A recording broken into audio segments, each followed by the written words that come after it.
हम सिंप्लीफिकेशन का एक स्पेशल टाइप के जो क्वेश्चन होते हैं उनको कैसे हल करेंगे। जैसे मान लीजिए सपोर्टेड मैंने एक एग्जाम्पल लिया है और इसको हल करना है तो हम कैसे हल करते हैं। तो सबसे पहले मैं इसका बेसिक मेथड बता रहा हूँ कि इसको बेसिक मेथड से आप किस तरीके से सवाल को हल कर सकते हैं। सबसे पहले आपको क्या करना है कि ये देखना है कि जैसे मान लीजिए सपोर्टेड में इसके लिए छोटी सी जानकारी दे दूं। जैसे मैंने लिखा आपका 0.1 और नीचे लिखा मैंने 0.01। ठीक है, तो आप जरा ये देखिए कि यहाँ पर दशमलव के अंकों पर लगा हुआ है, तो 2 अंकों के बाद क्या लगा है, दशमलव लगा है। यहाँ पर क्या है, 1 अंक के तुरंत बाद ही दशमलव लगा है। क्लियर। तो अगर हमें एक इस दशमलव को भगाना है तो हमें दशमलव के बाद जो अंक हैं वे बराबर होना चाहिए। तो बराबर अंक कब हो सकते हैं, तो यहाँ पे देखा आपने कि दशमलव के बाद 2 अंक लिखे हैं, यहाँ दशमलव के बाद 1 ही अंक लिखा है, तो ये इससे कितने अंक कम है, 1 कम है। जब 1 कम है तो आप पीछे लगाने के लिए क्या कर सकते हैं, 0 लगा सकते हैं। अब दशमलव के बाद यहाँ पे 2 अंक है, यहाँ पर भी दशमलव के बाद 2 अंक है, तो दशमलव से दशमलव आपका हट गया। जब हट गया तो ऊपर कितना बचेगा आपका 10। संख्या के आगे चाहे जितने भी जीरो लिखे हो उनका कोई मतलब नहीं। यहाँ पर आपका क्या बचा, 1 के आगे 2 जीरो, तो जीरो का कोई मतलब नहीं, कितना बचा 1। इसका मतलब है कि 1 कितने गुना हो जाता है, 10, यानी कि 10 आंसर आता है। सीधी सी बात है। अगर मैं जैसे ये लिख दूं कि यहाँ पर मैंने लिखा है 0.02 और नीचे मैंने लिखा है ऐसा, तो इसका मतलब है यहाँ दशमलव के बाद कितने अंक है, 3 अंक है। यहाँ दशमलव के कितने अंक है, 2 अंक है, तो इसको आपको 3 ही बनाना पड़ेगा। तो कैसे बना सकते हैं, पीछे आप 0 लगाएंगे, क्या कर सकते हैं आप, दशमलव से दशमलव हट जाएगा। ऊपर कितना बचा आपका 20। संख्या के आगे जितने भी जीरो होंगे उनका कोई मतलब नहीं। यहाँ कुल कितना बचा है, 2, तो 2 का भाग दिया तो कितना होगा, 10। इसका मतलब है कि दशमलव के बाद जितने भी अंक हों वो हमेशा अपने से कितने गुना निकालता है, 10 गुना निकालता है। अगर 1 अंक का डिफरेंस है तो 10 गुना निकालता है, और 2 अंक का अंतर है तो 10 गुना 10 यानी 100 गुना हो जाएगा। इसी प्रकार से 3 अंक का अंतर है तो 10 गुना 10 गुना 10 यानी 1000 गुना निकलेगा। तो बस इसी ट्रिक पर ही हम ये बेसिक मेथड के अनुसार इस सवाल को हल करना सीखेंगे। तो देखते हैं कैसे हल करते हैं। जैसे मान लीजिए सपोर्टेड ए दिया गया है, तो क्या करना है कि जो यहाँ पर बेटा लिखा है इसको आप ए मान लीजिए, और जो यहाँ लिखा है इसको बी मान लीजिए, और जो यहाँ लिखा है उसको क्या मान लीजिए, सी मान लीजिए। अब चलते हैं आगे। अब आपने बेटा यहाँ पर यही तो सीखा है कि अगर 1 अंक का डिफरेंस है तो वो कितने गुना बढ़ जाता है, 10 गुना। यहां जरा देखिए दशमलव के बाद एक कितने अंक लिखे हैं, 1 2 3। यहाँ दशमलव के बाद कितने अंक हैं, 1 2, यानी कितने अंकों का डिफरेंस, 1 अंक का डिफरेंस है। और बड़ा कौन होता है, बड़ा वह होता है जो दशमलव के जितने नजदीक हो। ये दशमलव के बाद 2 अंक पर है, ये दशमलव के बाद 3 अंक पर है। इसका मतलब ये छोटा है और ये बड़ा है, तो कौन गुना होगा, 1 अंक का अंतर है तो कौन सा 10 गुना हो जाएगा, ऊपर वाला। तो ये कितना हो जाएगा आपका, यहां पर आप लिख देंगे 10, और इसको क्योंकि आपने माना है ए तो यहां पर लिख देंगे ए, और होल स्क्वायर लगा है तो यहां पे क्या हो जाएगा, होल स्क्वायर। प्लस का चिन्ह लगाएंगे। अब जरा देखिए इसको आपने बी माना, यहां पर भी देखिए 1 2 3 4, यहां पे लिखा है 1 2 3, ये 3 अंक के बाद है, यहाँ पे 4 अंक के बाद है। कितने अंक का डिफरेंस, 1 अंक का, कितना गुना बढ़ जाएगा, 10 गुना। तो यहाँ पे आप लिख दोगे 10, और इतने को आपने क्योंकि मान लिया है बी तो बी लिख दीजिए, आप होल स्क्वायर। इसी प्रकार से इसको 1 2 3 4 5, यहाँ पे लिखा है 1 2 3 4, तो 1 अंक का अंतर है तो यहाँ पर भी 10 आएगा। ठीक है, इसको आप ऐसे भी लिख सकते थे कि जैसे 0.01 है, आपने माना है कि 0.001 को आपने ए माना है। जरा बताओ इसको बेटा हम कैसे बना सकते हैं। इस यहाँ पर तो 3 अंक लिखा है, तो ऐसा बनाने के लिए आपको बेटा क्या करना पड़ेगा, 10 का गुणा करना पड़ेगा और 10 का भाग करना पड़ेगा। तो जब इसका भाग करेंगे तो कितना हो जाएगा, 0.01 ये कितना हो जाएगा, एक अंक और खिसक जाएगा, जब खिसकेगा तो कितना हो जाएगा 0 0 और 1, और यहाँ पर कितना लिखा है 10। अब आपने इतनी चीज को क्या माना है 1, इसीलिए ये कितना हो जाएगा 10। क्लियर, इसी प्रकार से मैंने लिखी हुई। क्लियर, अब यहाँ पर अब आप देखेंगे नीचे आपने कितना माना है इसको a, तो a स्क्वायर, ये कितना है b, तो b स्क्वायर, ये c माना तो c स्क्वायर।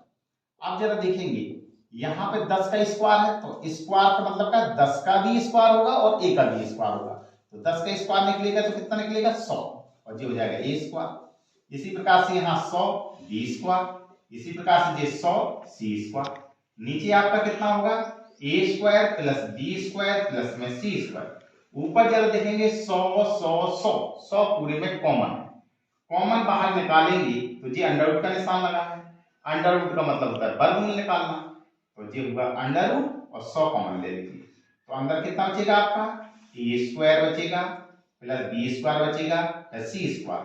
नीचे कितना बचेगा a square plus b square plus c square. अब जरा देखेंगे j और j एक जैसा है, तो j आपका कट गया, ये कितना बचा आपका अंडर रूट 100, और 100 का वर्गमूल कितना होता है 10। बस बेटा यही आंसर। क्लियर, अब इसी चीज को अगर आपको शॉर्ट मेथड से लगाना है, यानी शॉर्ट ट्रिक से लगाना है, तो शॉर्ट ट्रिक से भी ऐसे प्रश्नों को आप हल कर सकते हैं। तो क्या करना है, जब कभी भी आपको a दिखाई दे कि a कितने का डिफरेंस पड़ रहा है, 10 का डिफरेंस पड़ रहा है, कितने का 10 का, जितने का डिफरेंस पड़े, जितने का डिफरेंस पड़े वही आंसर हो जाता है। क्लियर, समझ में आया? और अच्छी तरह विस्तार से करना है तो आप ये कर सकते हैं कि यहाँ पर कितने का डिफरेंस पड़ रहा है 10 का, तो 10 लिखिए, और देखो होल स्क्वायर सब जगह लिखे हैं, तो आप होल स्क्वायर लिख दीजिए, और अंडर रूट का निशान लगा है तो अंडर रूट का निशान लगा दीजिए। मैंने क्या बताया, जितने अंक का डिफरेंस पड़ रहा हो, एक अंक का प्रत्येक में डिफरेंस पड़ रहा है, तो आप समझ गए कि कितना आना है 10 आना है। अब होल स्क्वायर लगा है तो होल स्क्वायर लगा दीजिए, अंडर रूट का निशान लगा है तो अंडर रूट का निशान लगा दीजिए। अब a स्क्वायर इस अंडर रूट से कट जाता है, तो कितना आंसर आया 10। तो आप ऐसे भी कर सकते हो, या डायरेक्ट सीधा हल करना है तो आप डायरेक्ट 10 भी लिख सकते हो। ठीक है, मान लो कि मैंने एक प्रश्न और लिया, मान लीजिए सपोर्टेड आपका प्रश्न ऐसा दिया गया है, कैसे कि आपको लिखा है 2x बटे में आपका लिखा है 6, और बराबर में यहाँ पे लिखा है 14y, और बटे में मान लिया कि आपका लिखा है 70, और बराबर में यहाँ पे लिखा है z, और बटे में लिखा है 5। ठीक है, अब आपसे ये कहा गया है कि आपको x का, y का और z का मान निकालना है। जब कभी ये ऐसे प्रश्न दिए जाए तो इन प्रश्नों को लगाना बहुत ही आसान है। क्या करना है, हल करने का तरीका क्या है कि आपको हमेशा बेटा ये देखना है कि जो ऊपर लिखा होगा, जितना लिखा उसको इस नीचे के बराबर में लिख दीजिए। तो ऊपर कितना लिखा है 2x, तो बराबर में कितना लिख देंगे 6। x का मान निकालेंगे तो कितना होगा, 2 का इसमें क्या होगा डिवाइड हो जाएगा, तो 2 का भाग करिए, 2 3 6, तो x का मान कितना आया 3। इसी प्रकार से ये जरा देखिए कितना लिखा है आपका 14y, तो बराबर में कितने के होगा, जो नीचे लिखा होगा कितना लिखा 70, तो y बराबर कितना होगा 70, और बटे का निशान लगाएंगे, ये कितना है 14, और 14 पंचे 70, तो y का मान कितना है 5। क्लियर, इसी प्रकार से जी, तो जी कितना लिखा है z, और z के बटे में जो लिखा है वही z का मान कितना लिखा है बराबर में 5। तो इस तरीके से हम x और y और z के मान निकाल सकते हैं। एक और एग्जांपल लेते हैं, जैसे मान लीजिए सपोज दैट आपका प्रश्न ये दिया गया है, लिखा है 2x माइनस के 5, और बटे में आपका लिखा है 4, और बराबर में लिखा है y माइनस 3, और बटे में आपका लिखा है 2, और यहाँ बराबर में लिखा है z/2 माइनस के 5, और बटे में 3 लिखा। अब आपसे कहा गया कि x, y और z की वैल्यू निकालिए, इनके मान निकालना है। कभी कभार आपसे x धन y धन z का भाग में भी पूछा जा सकता है, ऐसा भी हो सकता है कि 2x plus y plus z भी कह दे, कुछ भी मान कह सकता है, लेकिन आपको x और y z के मान पहले निकालने पड़ेंगे। तो x और y z के मान कैसे निकालते हैं, सीधा सा वही है कि जो ऊपर लिखा है उसके इसके बराबर लिख दीजिए। कितना लिखा है 2x माइनस के 5 बराबर में कितना हो जाएगा 4। तो 2x बराबर का निशान इस 5 के इस तरफ पक्षांतर कर देंगे तो 4 धन 5 तो x बराबर 2x बराबर कितना हो गया 5 4 कितना हो गया 9।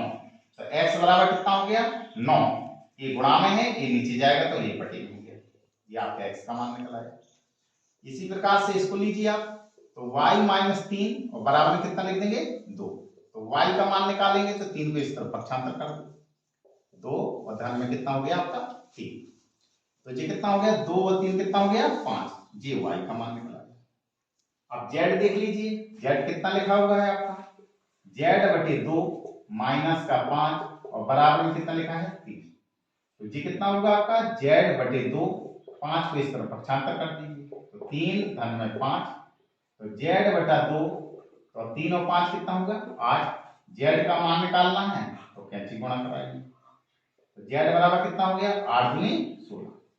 तो आपने देखा कि बहुत ही आसानी तरीके से हम x और y के मान x हो या y हो या z हो उसके मान हम निकाल सकते हैं।